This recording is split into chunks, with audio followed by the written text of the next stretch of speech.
ప్రార్థన చేసుకుందాము.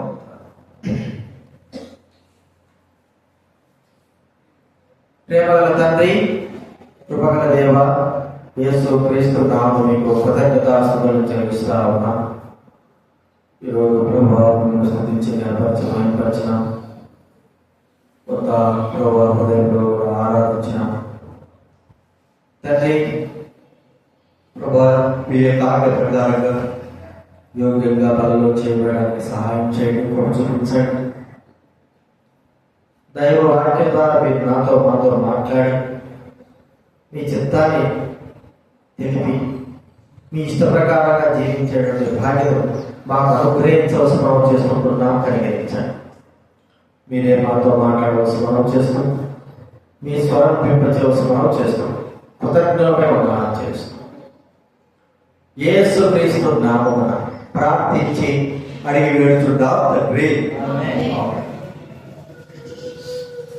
కొరింథీ రాసిన మొదటి పత్రిక 10వ అధ్యాయం.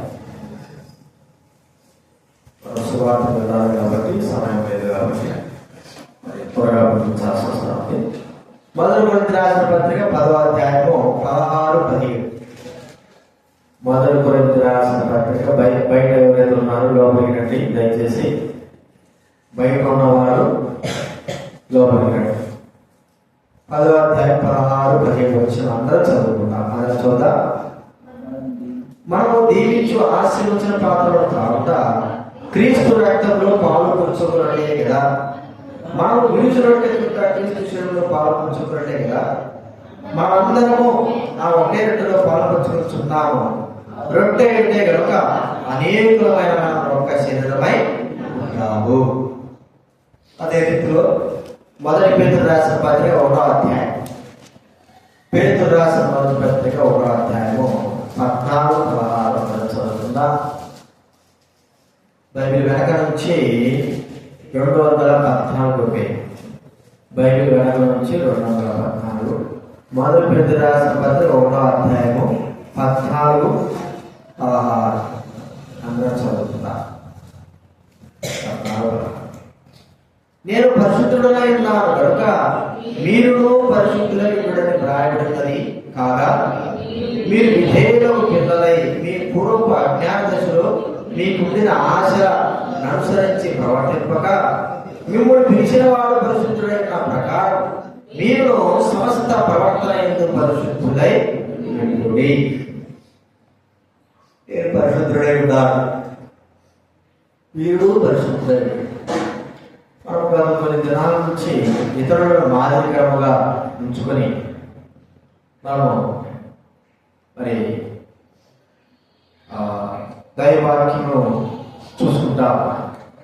అనగా మనము మాదిరికరంగా ఉంచుకోవడానికి కొరకై ఈ భూలోకంలో మనము చూసినప్పుడు మనము ఇతరులకు మాదిరికరంగా లేము.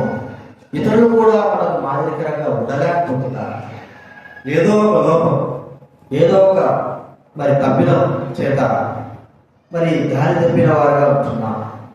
అయితే దేవుడు ప్రభువైన యేసుక్రీస్తు వారు మాదిరికరంగా ఉన్నాడు. అంత మాత్రమే కాదు, ఆయన సృజించిన నుండి ఈ యొక్క సృష్టి అంతా కూడా మన జీవితానికి, మనం నడిచే నడవడికి, మనం ప్రవర్తించే ప్రవర్తనకి మాదిరికరంగా ఉన్నదని మనము గుర్తించుకుంటున్నాం. మాదిరికరమైన జీవితం. అందుకే చెట్లు కావచ్చు, మరి జంతువులు కావచ్చు, పక్షులు కావచ్చు, చేపలు కావచ్చు, ఇవన్నీ కూడా మనకు బుద్ధి నేర్పడానికి కొరకే వాటిని సృజించాడు. అవి ఏ దినాన కానీ దేవుడు మాటలు, దేవుడు వాక్కులు, దేవుడి యొక్క మరి మాటలు మీరి అవి వెళ్ళాయి. అవి దేవుడి యొక్క మాటలు సంపూర్ణంగా, దేవుడి ఆజ్ఞలు సంపూర్ణంగా నెరవేర్చేవిగా ఉంటున్నాయి. ఆయన స్వరూపంలో చేయబడిన మనమైతే మాత్రం మరి ఆయన మాట వెళ్ళకపోతున్నాం, ఆయన యొక్క స్వరము వెళ్ళకపోతున్నాం, ఆయన చెప్పింది చేయలేకపోతున్నాం. అవిధేయతా స్థితి కలిగిన వారంగా జీవిస్తా ఉంటున్నాం. కాబట్టి మనం ఒకసారి గుర్తించుకొని మరి ఇలాగా ఇతరులు కూడా మాదిరికరంగా ఉన్నారు కాబట్టి మాదిరికరమైన జీవితం మరి ఆ యొక్క సృజపోయిన జంతువులు, పక్షులు, చేపల గురించి మనము చూస్తున్నాం. గత వారంలో కూడా చూస్తూ వచ్చాం. ఏం చూస్తున్నప్పటి చేపల గురించి మనము చేపల గురించి చూస్తూ వచ్చాం. మరి యోనా గ్రంథంలో మనం చూస్తే అక్కడ దేవుడు సెలవిచ్చిన మాటను ఆ చేప తూచ తప్పకుండా పాటించి దేవుని మాటకు విధేయతను చూపించింది. కాబట్టి చూసుకుంటున్నా మరణమైనా సరే ఎవరైనా సరే దేవుడు చెప్పినప్పుడు వెంటనే ఆ పని చేసి, మరి తనకి ఇష్టం లేకపోయినా కూడా చేసి. ఇప్పుడు ఈ చేపల గురించి మనం చూస్తా ఉంటే మరో మాట గమనిస్తే ఈ చేపల గురించి ఒక 3 విషయాలు మనం చూద్దాం. మనము అనేక జంతువులను తింటా ఉన్నాం. ప్రతి జంతువులో కూడా క్రొవ్వు అనేది ఎక్కువగా ఉంటుంది. ఈ క్రొవ్వు ఏం చేస్తుంది? మానవ శరీరానికి నష్టం కలిగజేస్తుంది కదా. ఏదైనా సరే మనము కోడి మాంసము ఏదైనా వేరే మాంసం తీసుకున్నప్పుడు ఆ క్రొవ్వు తీసేది, ఆ కొవ్వు తీసేసాడ. అయితే మరి పెద్దలు చెప్పేది ఏంటంటే చేపలో క్రొవ్వు అనేది ఉండదు కదా. చాలా మంది డాక్టర్లు చెప్పేది ఏంటంటే చేపలో కొవ్వు అంటే కొవ్వు ఉండదంటే మనకు హాని చేసేటువంటిది ఉండదు అనేది మనం చూస్తాం. చాలా మంది ఏంటంటే డాక్టర్ ద్వారా వాళ్ళు చెప్పేది చేప చాలా మంది ఎక్కువ తినచ్చు, దాంట్లో కొవ్వు పదార్థాలు ఎక్కువగా ఉండవు. అంత మాత్రమే కాదు, ఈ చేప మరి తన జీవితం, తను బ్రతికే జీవితం అనేకులకు ఉపయోగపడేదిగా ఉంటుంది. అంటే తన శరీరం, తన జీవితం అంతా కూడా మనుషులకు ఉపయోగపడేదిగా. ఇప్పుడు చేపలు చూస్తూ ఉంటే సముద్రంలో కూడా వెళ్ళారు, ఎంతో మంది ఎన్నో చేపలు పడతారు. ఒక్కొక్కటి 150 కిలోలు, 200 కిలోలు, 500 కిలోలు పట్టే చేపలు ఉంటాయి. ఒక చేప మరి అది ఎక్కువగా బరువు ఉండే కొద్దీ అనేకమైన వారిని ఆకర్షించేదిగా. అది బ్రతికి ఉండి చచ్చిపోయినా సరే దాని ద్వారా అనేకమైన వారు ఆకలి తీర్చుకోగలిగే రీతిలో ఆ చేప ఉంటుంది. అంటే ఒక మాట చెప్పుకోవాలంటే ఆ చేప చచ్చిపోయినా సరే ఇతరులకు ఆకలిని ఉండాలి, ఇతరులకు ఆకలిని తీర్చగలిగేదిగా మనం కూడా చూసాం. బైబిల్ వాళ్ళు తెలుసు, యేసు ప్రభువు కొండ మీద ప్రసంగం చేస్తున్న తర్వాత ఆయన 5 రొట్టెలు 2 చేపలు పడుతున్నాడు. కానీ ఏ చేపలకి? ఎండిన చేప. ఎండిన చేపల్ని మరి ఆయన దగ్గర తీసుకురాబడితే ఆయన ఆశీర్వదించి దీవించి మరి శిష్యులకి ఇచ్చిన తర్వాత 5,000 మంది యొక్క ఆకలి తీర్చగలిగి వచ్చింది. 5,000 అంటే అంతగా దేవుడు ఆ చేపల ద్వారా ఆకలిని తీర్చగలుగుతూ వచ్చాడు. అది బ్రతికినా చచ్చిపోయినా అనేకుల యొక్క ఆకలిని తీర్చగలిగింది అని మనం గుర్తించుకోవాలి. అంటే ఆహారము మరి మనం చూస్తా ఉంటే ఆయన ఏదైనా సరే ఆ రోడ్డు అది సముద్రం దగ్గర ఉన్న వారు చూస్తే సముద్రం లోపలికి వెళ్తారు. లోపలికి వెళ్ళినప్పుడు వారి యొక్క ఆకలి తీర్చేది ఏంటంటే చేపలు పట్టుకోవడము, వెంటనే వాటిని వాళ్ళ దగ్గర స్టవ్ ద్వారా కాల్చుకొని లేకపోతే వాటిని తినడం, అది ఆకలి తీర్చేదిగా చూస్తుంటున్నా. దేవుడు ఇతరుల యొక్క ఆకలిని తీర్చడానికి కొరకై ఏర్పాటు చేసినటువంటి చేపలు అవి బ్రతికి ఉన్నా చనిపోయినా ఇతరుల యొక్క ఆకలి తీర్చి ఇతరులకు హాని చేయకపోకుండా ఉండేటువంటి చేపలుగా మనం చూస్తుంటున్నాం. ఇతరులకు హాని చేయదు. ఈ దినాల్లో చేపల గురించి మనం ఒకసారి ఆలోచించగలిగితే ఆకలిని తీర్చగలిగిన ఆ చేప, ఒక్క చేప ఆకలి తీర్చగలుగుతుంది. మరి మనము ఎలాగ ఆకలిని అంటే మన జీవితము ఇతరులకు ఎలాగ ఆకలిని తీర్చగలిగేదిగా ఉంది, ఇతరులుగా మరి కడుపును నింపేదిగా ఉంది. మన జీవితం ఒకసారి గుర్తించుకోవాలి. మన జీవితంలో ఏదైనా సరే పశువులు తీసుకోండి, పక్షులు తీసుకోండి, లేకపోతే ఆ జంతువులు, క్రూర జంతువులు తీసుకోండి, మంచి జంతువులు తీసుకోండి, చేపలు తీసుకోండి, అన్నీ కూడా అవి చచ్చిపోయి కూడా ఇతరుల యొక్క ఆకలిని తీరుస్తాయి. చనిపోయిన తర్వాత కూడా అవి ఇతరుల యొక్క ఆకలి తీర్చేవిగా చూస్తాం. మరి మనము బ్రతికి ఉండి ఎవరి ఆకలి తీరుస్తున్నాం? ఆకలి అంటే ఆశ. ఎవరి ఆశ నెరవేరుస్తుంటున్నా? ఎవరికి తృప్తి కలిగిస్తుంటున్నా? ఎవరికి తృప్తిగా జీవిస్తామనుకున్నా?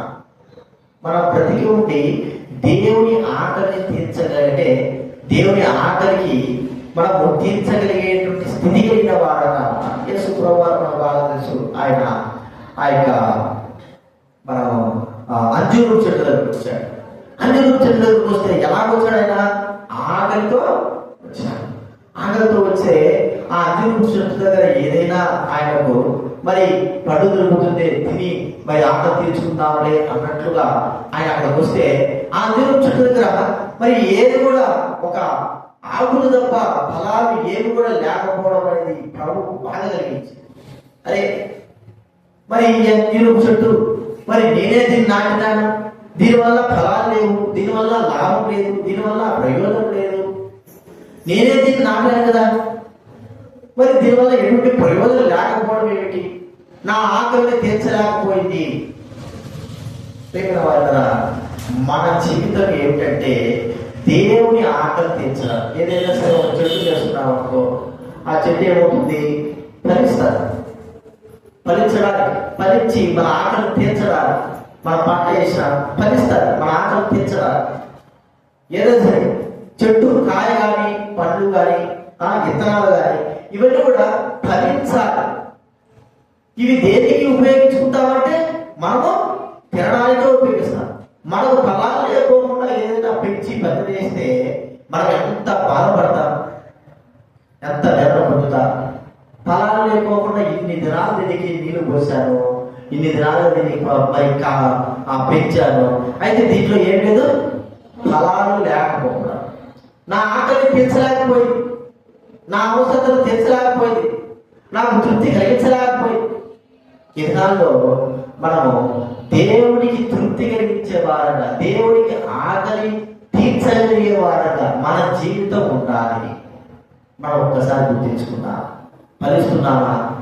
దేవుడు మనల్ని ఏం చేస్తున్నాడు? ఎందుకు ఏర్పరచుకున్నాడు? ఫలించి అభివృద్ధి చూడండి. యోహాను సువార్త 15వ యోహాను సువార్త 15వ అధ్యాయము 16వ వచనం నేను చదువుతాను కానీ యోహాను సువార్త 15:16.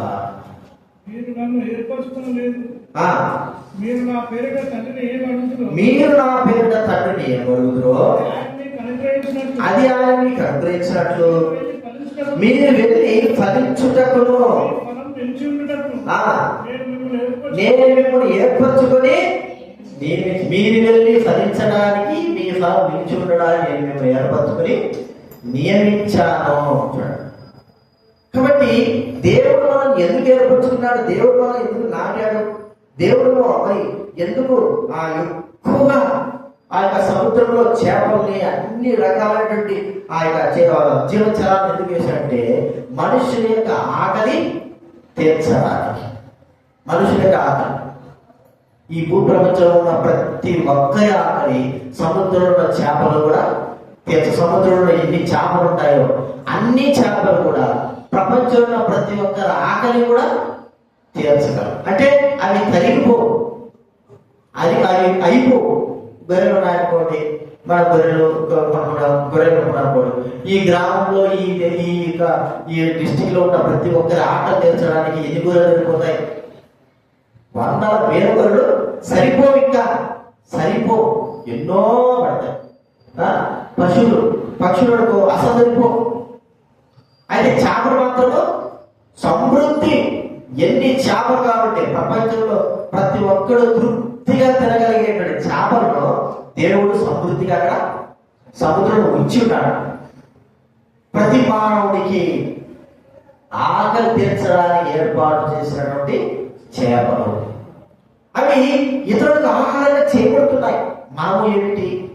మనం ఎందుకు దేవుడు ఏర్పరుచుకున్నాడంటే దేవుని ఆకలిని తీర్చడానికి, దేవుని యొక్క అవసరతను తీర్చడానికి ఏర్పాటు చేయబడిన వారు దేవుని కొరకై ఫలించడానికి ఏర్పాటు చేయబడిన వారు.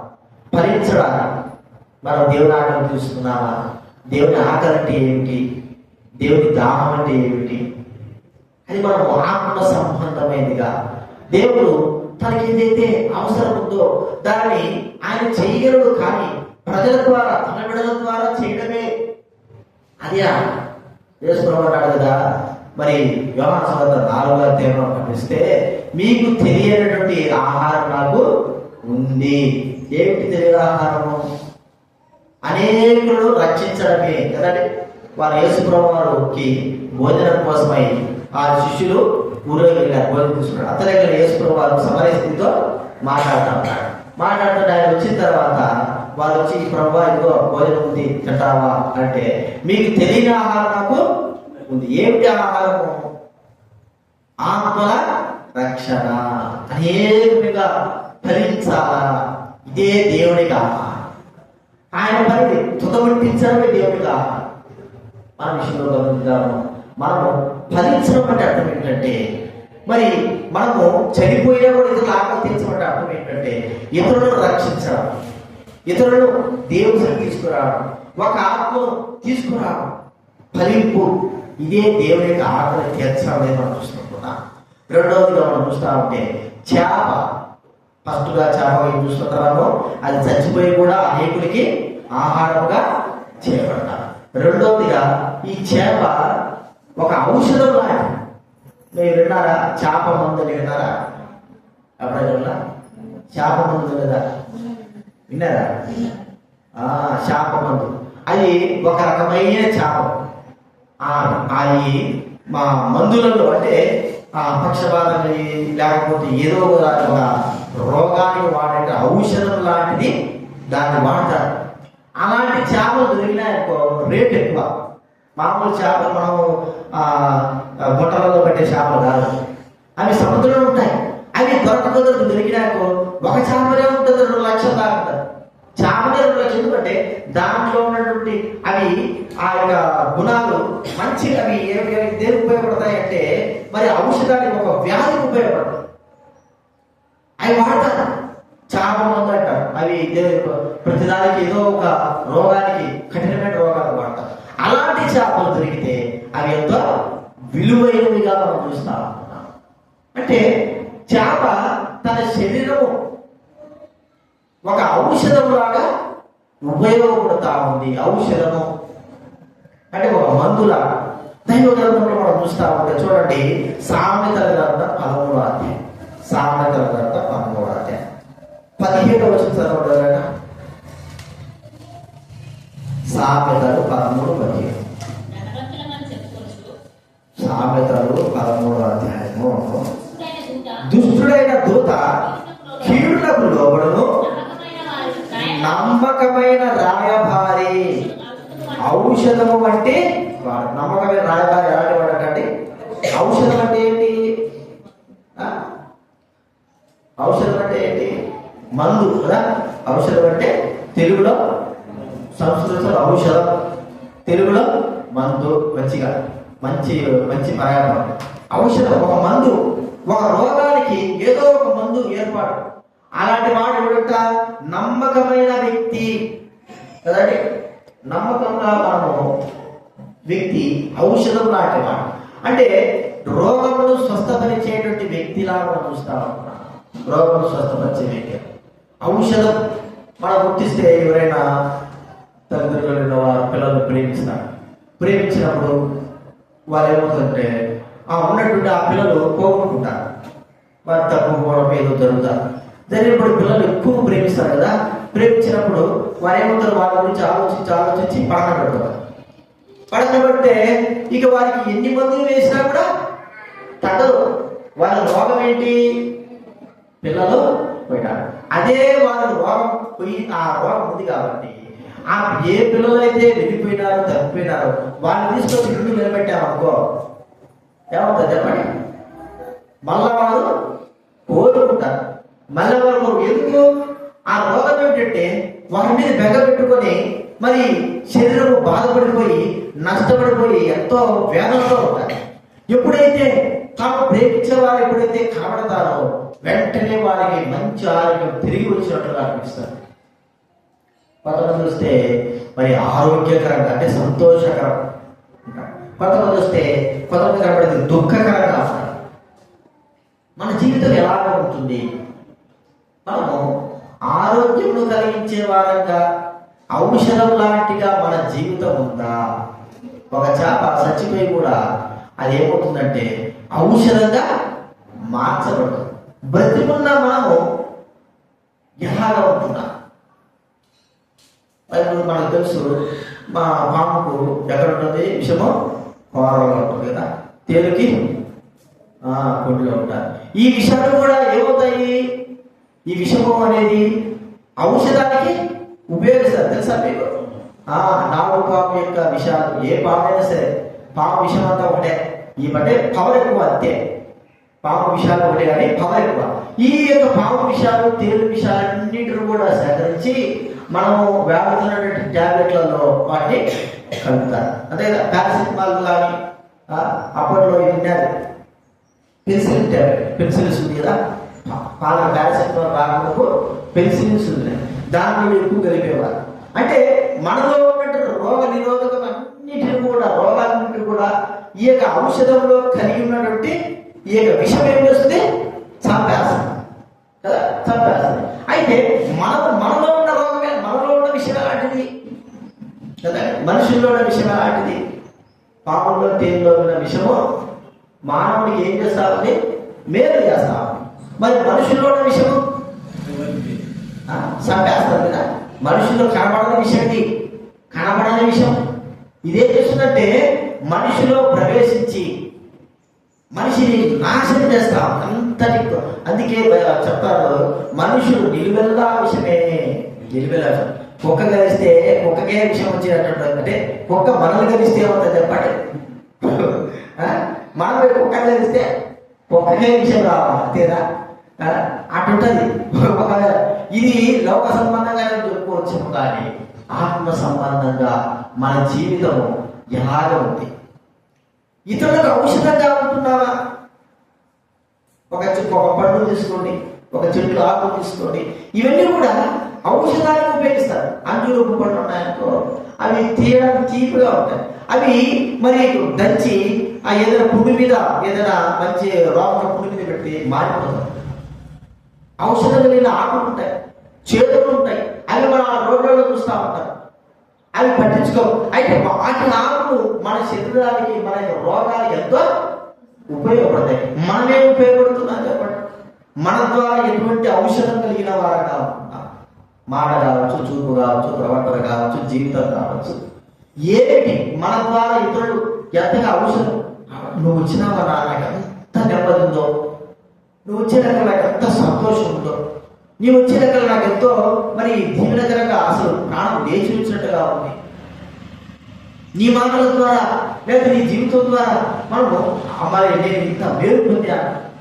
ఔషధం మన జీవితం ద్వారా ఏం కావాలా? చచ్చిపోయేవాడు ఏం కావాలా? ఏం కావాలి చెప్పండి? బ్రతక, అది ఔషధం అంటే. మరి యేసు ప్రభువు వారి జీవితం ఏమిటి? ఆయన ఔషధం లాంటి వాడు. ఆయన చనిపోయి కూడా అనేకులు ఏం చేశాడని? బ్రతికించినాడు. చనిపోయి కూడా బ్రతికించాడు. మనం బతుకున్న వాళ్ళని చంపే రకాలు ఏంటి చెప్పండి? మనం బ్రతికున్న వాళ్ళని కూడా చంపే రకాలు. మోసాలు పెట్టు, ఛార్జింగ్ తీసేసి మోసాలు పెట్టు. మనం బతుకున్న వాళ్ళని చంపే రకాలు అంటే ఔషధము. ప్రియమైన వాళ్ళని మనం గుర్తిద్దాము. మనములో ఔషధము లేకపోవడం అంటే ఆ బ్రతికున్నది, మనము బ్రతికి ఉండి కూడా ఇతరులను చంపగలిగే ఆ స్థితి కలిగిన వారంగా ఉంటున్నామని గుర్తిస్తుంటున్నాం. ఫస్ట్ పెట్టాలి తిప్పు.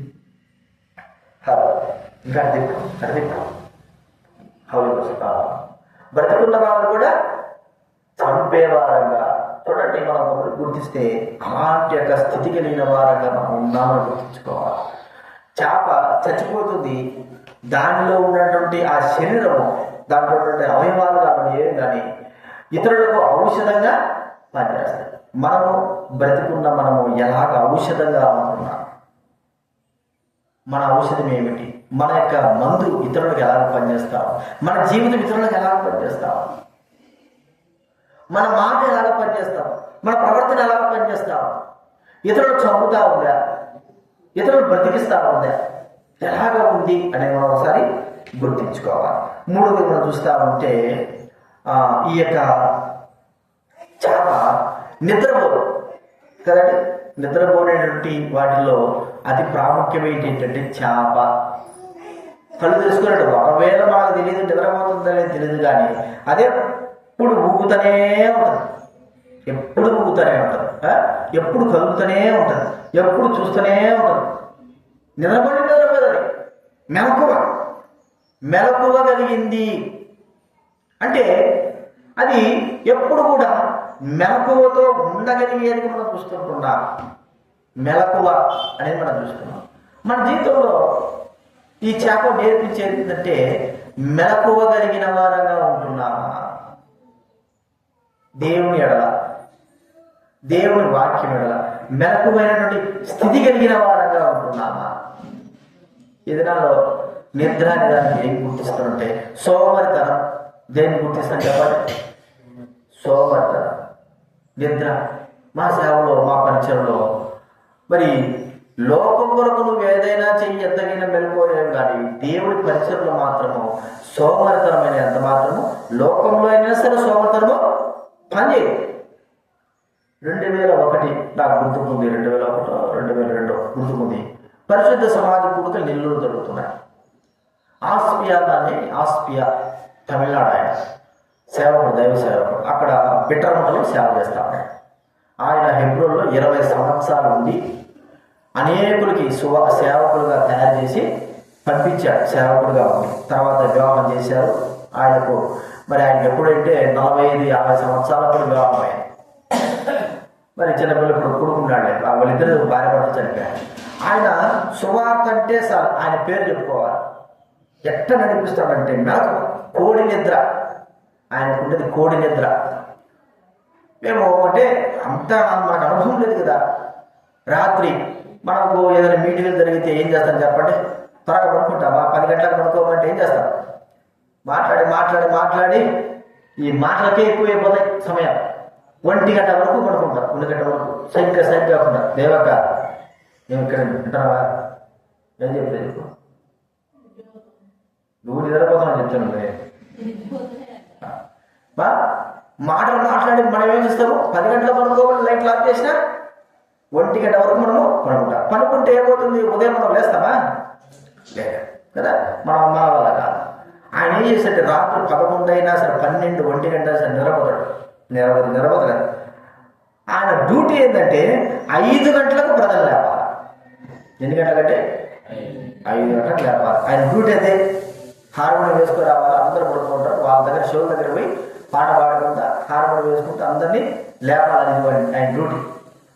ఆయన ఏం చేశాడంటే నాకు చెప్పినాడు, రాజా నువ్వు కూడా మరి నాతో పాటు ఉండాలా అన్నాడు. సరే ఫస్ట్ రోజు కదా, 1 గంట తర్వాత 4 గంటలకు 5 గంటలకు లేచి మరి వెళ్ళాం. వెళ్ళిన తర్వాత అందరినీ గ్యాదర్ చేసుకొచ్చి అందరికీ ఆరైపోయింది. ఫ్యాక్టరీ మొదలుపెట్టారు. ఆ పనులు ఈ పనులు నిద్రపోయింది. సరే రాత్రి అయిపోయింది. మొదటి రోజు కదా, రాత్రి అయిపోయింది. ఎట్లుంటుంది నిద్ర అంటే? 1 రోజు అంటేనే కష్టం, 2వ రోజు అంటే చాలా కష్టం అసలు. మళ్ళీ రాత్రి అయిపోయింది. రాత్రి 11, 12 అయిపోయింది. మీటింగ్లు కదా, వారం రోజులు మీటింగ్లు ఉంటాయి. అవి మనం చాలా కష్టం. 11, 12 అయిపోయింది. మరి పడుకున్నా. ఈ పడుకుంటే మరుసటి రోజు కూడా 8 గంటలకు అయిపోయాడా? చెప్పండి, 5 గంటలకే అయిపోయాడు. 5 గంటలు ఆయనకు నిద్ర రాదు, మనకు నిద్ర పడేది. నీకు ఏముందిలే అసలు. చాలా బాధ ఉండేది. నిద్ర కళ్ళలు వచ్చేది. మీటింగ్లో కూర్చుంటే నిద్రపోయేది. ఏం చేయాలి అర్థం కానీ మన అన్నాన్ని భోజనాలకల్లా మన వెంటనే సర్వింగ్ చేసినానికి ఉండాలి. 3వ రోజు కూడా ఉండాలి కదా. 3వ రోజు ఇట్లా నన్ను లేపుతున్నాడు, ఇట్లా కాదు కుదరదాన్ని పడిపోయి నేనేం చేశానంటే ఆయనకు తెలియని స్థలంలో పోయి ఎక్కడో పోయి పడుకున్నా. ఎందుకో నిద్ర, అంత నిద్ర వచ్చేస్తాను. ఏం చేసిన ఆయన నువ్వు నిద్రపోయినా, నువ్వు లేచినా లేకపోయినా, నీ పని చెప్పినా చెప్పకపోయినా ఏం చేస్తాడు? కరెక్ట్గా ఖచ్చితంగా 5 గంటలు లేచేసి హార్మోనియం తీసుకొని వచ్చేసాడు. అందరూ లేకుండా పోయాడు. లేకుండా పోయిన తర్వాత ఆ తర్వాత నిద్ర లేచినాడు కదా, ఎప్పుడో 6 గంటలకు 6:30కి ఎప్పుడో మూల పడుకొని లేచి వచ్చిన తర్వాత వాళ్ళు ఇష్టం వచ్చిన మాట్లాడు. నువ్వు సేవకుడివేనా? సోమవారం తింటారు, సోమవారం 2 రోజులకి అయిపోయింది. ఇంకా 4 రోజులు ఏం చేస్తారు? వాళ్ళకి అప్పట్లో కాన్వికేషన్, బక్సింగ్ గారి కాన్వికేషన్ 10 రోజులు ఉండేది. 10 రోజులు కూడా రాత్రి 11 గంటల వరకు మేలుకొని వాళ్ళు ఏం చేస్తారు? 10 రోజులు కూడా ఏం చేస్తారు? ఉదయం 5 గంటలే, మళ్ళీ రాత్రి 11 గంటలకు మేలుకోవాలి. అంతవరకు మెలకువ అనేది మనం చూస్తుంటున్నాం. మెలకువ నీ జీవితంలో, నా జీవితంలో మెలకువ ఉందా? దేవుడి సన్నిధిలో మెలకువ ఉందా? దేవుడి మందిరంలో మెలకువ ఉందా? దేవుడి మందిరానికి వస్తున్నామా? మెలకువ కలిగి జీవిస్తున్నామా? మెలకువ కలిగి ప్రభు సన్నిధిలో ఉంటున్నామా? మెలకువ అనేది మనము మర్చిపోతున్నామని ఒకసారి గుర్తించుకోవాలి. చేపలు ఏం చేస్తాయి చెప్పండి? మెలుకునే ఉంటాయి, ఎప్పటికప్పుడు రెడీ. దేవుడి పని అంటే మనం ఏం చేయాలి? కూర్చోరా. దేవుడి పని అంటే ఏం చేయాలి? గొప్పటి ఎడగేసి పడుకోవడం కాదు. ఏం చేయాలి చెప్పండి? రెడీగా, ఇప్పుడు ఎప్పుడు రెడీగా నువ్వు ఎప్పుడు 5 గంటలకు, 4 గంటలకు, 3 గంటలకు. అది మెలకువతనం అంటే. కోడి నిద్ర అంటే ఏమిటి? అటు పడుకొని ఎట్లా లేస్తుంది ఆ కోడి? అది కూడా నిద్రపోతుంది. కానీ దాని టైం ప్రకారం 4 గంటలకు, 5 గంటలు వేసేస్తుంది. ఎప్పుడు నిద్రపోతుందో ఏం చేస్తారు? కోడి నిద్ర. మెలకువతనం, దైవ కార్యాలలో మెలకువతనం ఎప్పటికప్పుడు. సోమర్తనం కాదు. సోమర్తనం అంటే ఏంటి? ఇక బద్ధకం చెప్పడానికి లేదు, ఈ చెప్పేదానికి లేదు. ఎప్పుడో నెరవేర్చాలి, ఎప్పుడో ఉండాలంటే సోమర్తనాన్ని ప్రవర్తిస్తాడు. సోమర్తనం దేవుడి దగ్గర చాలా. మెలకువతనం ఎప్పుడు మెలకువగా ఉండలేము కదా. ఉండవలసిన సమయాల్లో మనం ఏం కావాలా? ఉండాల్సిన సమయంలో కూడా మెలకు లేకపోతే ఇంకెప్పుడు మనం మెలకు ఉండేది. కాబట్టి చేప మెలకువతనం కలిగినగా ఉంటుంది. మనము గుర్తించాలి. ఈ 3 విషయాలు జ్ఞానం పెట్టుకున్నాం. మన జీవితం ఉందా? ఔషధంగా ఉన్నామా మన జీవితాలు? మరి ఆహారంగా మన జీవితం ద్వారా దేవుడికి ఆహారంగా మనం చేపడుతున్నామా? మెలకు కలిగి సోమర్తనంగా ఉంటున్నామా? మనం పరీక్షించుకోగల యోగ్యంగా చేయాలి. ప్రార్థన చేసుకుందా?